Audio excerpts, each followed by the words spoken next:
allez bien, moi ça va, il fait beaucoup trop chaud, on n'a pas l'impression d'être au mois de septembre, on a l'impression d'être en plein mois d'août ou juillet, tellement il fait hyper chaud. Donc voilà, mais du coup comme il faisait chaud, je ne suis pas sortie beaucoup, mais je suis sortie du coup avec mon papy, du coup j'ai pas mal marché, j'ai fait du sport, je n'en ai jamais fait autant de ma vie parce que je ne suis pas absolument pas du tout, mais alors du tout, une grande sportive. Mais du coup, c'est pas réellement du sport parce que c'était vraiment plus des sorties culturelles. On est allé voir des châteaux, des églises, des jardins, des musées. Donc voilà, on était quand même pas mal au frais, même s'il faisait chaud. Donc ça a été des sorties très agréables. Donc voilà, et du coup, bah, je n'ai pas fait de point de lecture pendant un moment parce que du coup, j'ai très peu lu pendant qu'il était là. C'était vraiment juste les soirs et comme j'étais fatiguée, je lisais très peu de chapitres en même temps. Donc voilà, mais j'ai lu un peu et je vais vous faire du coup un petit résumé de ce que j'ai lu et puis vous me direz en commentaire si vous les avez lus. Allez, c'est parti. Alors, du coup, c'est parti. On va commencer par celui-ci. C'est du coup un manga qui est tiré d'un webtoon et le webtoon a été lu adapté en série. Qui du coup, et c'est un webtoon coréen et c'est donc on suit en fait l'histoire d'une lycéenne qui est harcelée à cause de sa peau parce qu'elle a plein de boutons et tout ça. Et donc du coup, en fait, elle va se lancer dans le maquillage. Elle va la découvrir et donc du coup, elle va changer de lycée et elle va devenir l'une des filles les plus populaires. Mais qui dit populaire dit jalousie et donc du coup, les choses vont quelque peu se compliquer et d'autant plus lorsque il y a l'amour qui s'en mêle. Donc voilà, amitié et amour, tout est réuni. Donc c'est un très beau manga. J'ai adoré le drama, donc je sais comment ça va se terminer, même si je suis souvent la fille qui soutient le second rôle et donc du coup je ne suis absolument pas d'accord avec la fin, mais c'est comme ça, c'est l'auteur qui choisit. Donc voilà, mais du coup je me suis lancée dans la collection parce que quand j'ai su qu'il sortait enfin en France, j'ai absolument pas hésité. Ce qui me faisait hésiter de l'acheter en anglais, c'était les prix, que ce soit les prix des mangas ou les prix des douanes. Donc voilà, mais là je suis trop contente que ça sorte. En plus, les couvertures sont juste magnifiques. J'espère qu'ils vont les garder tout aussi belles jusqu'à la fin parce que certaines des couvertures qui sont sorties en Angleterre ou en Amérique sont juste génial et sublime, donc on verra bien. En tout cas, c'est une très belle collection et je suis très contente de la commencer. Je pense pas que je vous en parlerai à chaque fois que j'en lirai un. Je ferai peut-être un update à la fin quand j'aurai tout lu ou de tous les mangas parce que je commence à regarder certains mangas qui sont tirés qui ont été adaptés en film ou autre que je vais acheter. Donc je vous ferai peut-être une vidéo avec tout cela, donc on verra bien. Mais je suis hyper contente d'avoir commencé cette collection-là. Ensuite, j'ai lu celui-ci, Mon rêve c'est toi, de Holly Miller. C'était un drama. Pas du tout, je suis encore dans l'autre livre. C'était un roman que j'attendais énormément de lire. Je n'avais pas encore trouvé ni de librairie qui l'avait, ni l'occasion de l'acheter. Et la dernière fois que j'y suis allée, il y était, donc j'ai sauté dessus. Et c'est un roman qui, je vous préviens, moi, m'a fait arracher quelques larmes au fil des pages. En fait, on va suivre Joël, qui est un jeune homme qui voit l'avenir depuis tout petit, depuis toujours. Et du coup, en fait, à cause de ça, il n'a quasiment plus de relations amoureuses. Il est très méfiant avec tout le monde, parce que du coup, ce qu'il veut protéger, c'est lui-même. Et surtout, en fait, ses visions concernent toutes les personnes qu'il aime. Donc, dès qu'en fait, il tombe amoureux, forcément, il va avoir des visions sur cette personne-là. Mais il va tomber sur Kali, une jeune serveuse qui est abîmée par la vie suite à la mort tragique de sa meilleure amie. Et en fait, Kali va réussir à passer sa carapace, à détruire tous les murs qu'il avait construits. Ils vont tomber amoureux et là, comme on dit, la vie s'en mêle et ils voient en fait la fin de leur histoire d'amour. Il veut en parler avec elle, elle refuse et en fait c'est là que tout commence. C'est un très beau roman. En fait, entre chaque chapitre, peut-être pas chaque chapitre, mais en fait on voyage entre les points de vue des deux personnages principaux et c'est ce qui fait que ce roman est aussi prenant et émouvant. Mais ça amène aussi une très grande réflexion parce que c'est est-ce que par exemple qu'est-ce que j'aurais fait dans la peau de Joël? Est-ce que j'aurais respecté le vœu de Kali de ne jamais rien lui dire, mais du coup en lui disant rien, est-ce que j'aurais été capable de la quitter en sachant que comment ça va se finir et mais est-ce que on serait capable de rester avec la personne qu'on aime sachant que on sait comment elle va mourir alors qu'on faudrait tout faire pour l'empêcher, mais du coup est-ce que c'est une vie d'avoir peur de tout et de rien. Donc voilà, c'est un très beau roman d'amour. Et on se rend compte que l'amour, même si les deux personnes sont complètement séparées, il reste et il est toujours présent. Et c'est ce qui relie deux personnes. Donc c'est un très beau histoire d'amour. Et pour moi, La Prémonition n'a absolument pas gâché une belle histoire d'amour. Au contraire, elle en a révélé toute l'authenticité et toute sa force. Donc voilà, pour moi, c'est un très beau roman d'amour. Ensuite, j'ai lu un e-book. Je vous en avais parlé parce qu'il sortait au mois d'août. C'est du coup une des sorties qui était attendue de la maison Bayard, si je me souviens bien.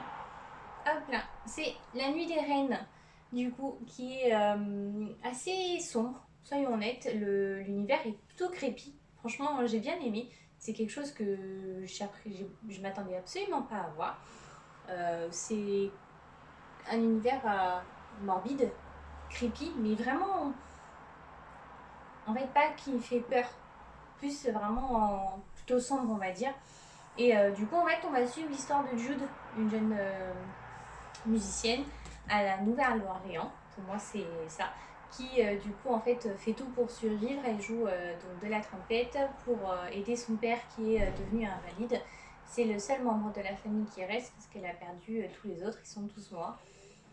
Et en fait, elle va se retrouver un jour pendant une veillée funèbre, elle va jouer de la trompette et elle va tomber sur une poupée. Et quand elle trouve cette poupée, elle va se retrouver hantée ou habitée par l'esprit de la dernière plus grande sorcière de la ville qui vient juste d'être assassinée. Elle va du coup se lancer avec la sorcière dans une course à la montre pour trouver le meurtrier, mais à la fin, elle va se rendre compte que non seulement elle a été abusée, qu'elle est finalement en fait plus importante que ce qu'elle ne pouvait croire.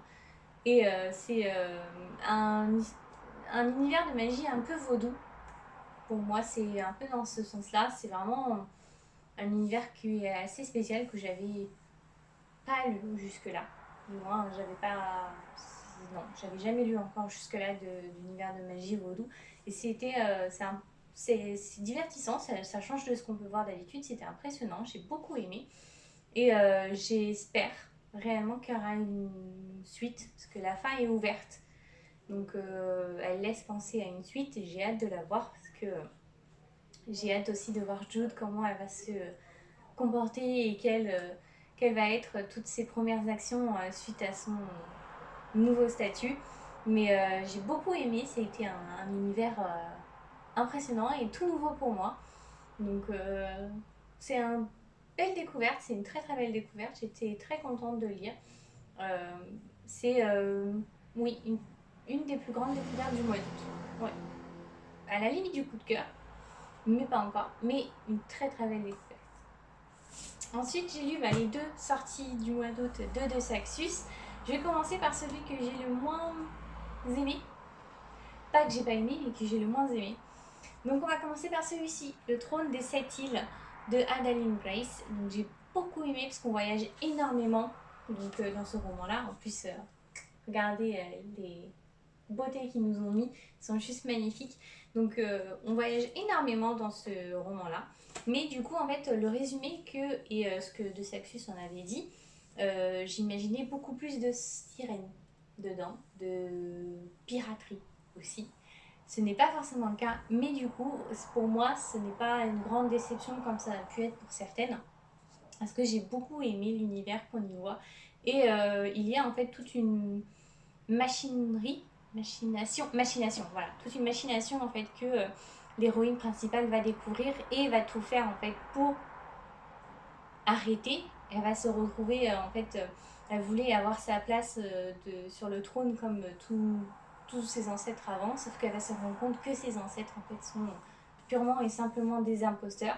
Et elle va en fait tout faire pour remettre le royaume sur les rails. Et elle va rencontrer du coup Bastien, qui du coup en fait va se retrouver être le frère de son ennemi juré, mais elle va en fait en tomber red dingue amoureuse, même si à la fin elle veut que cet amour soit réellement de l'amour et pas seulement juste en fait ce qui les relie, puisqu'on apprend à un moment donné pourquoi elle a si peur en fait de lui aussi.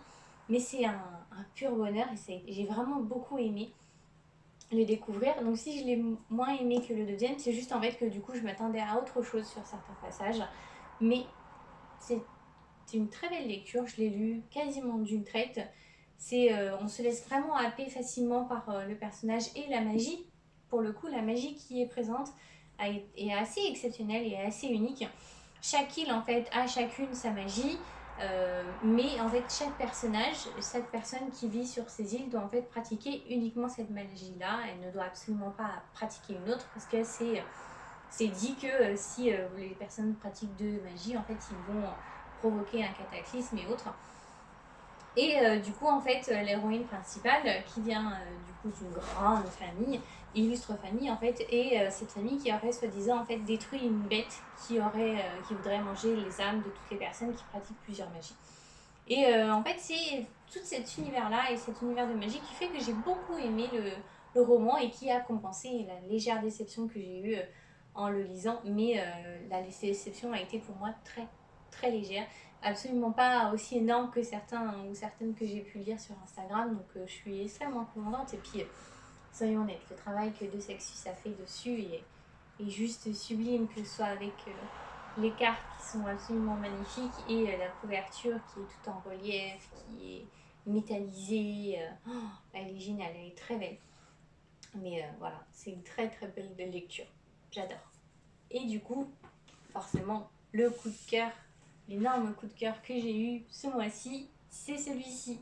Serpent and Dove de Shelby Mayrin. Ça a été l'une des sorties aussi de Sexus qui a été attendue, qui est génial. C'est une véritable pépite. On est dans un univers un peu au Moyen-Âge, quand les femmes étaient chassées pour les sorcières et elles ont leur propre chasseur juste pour elles.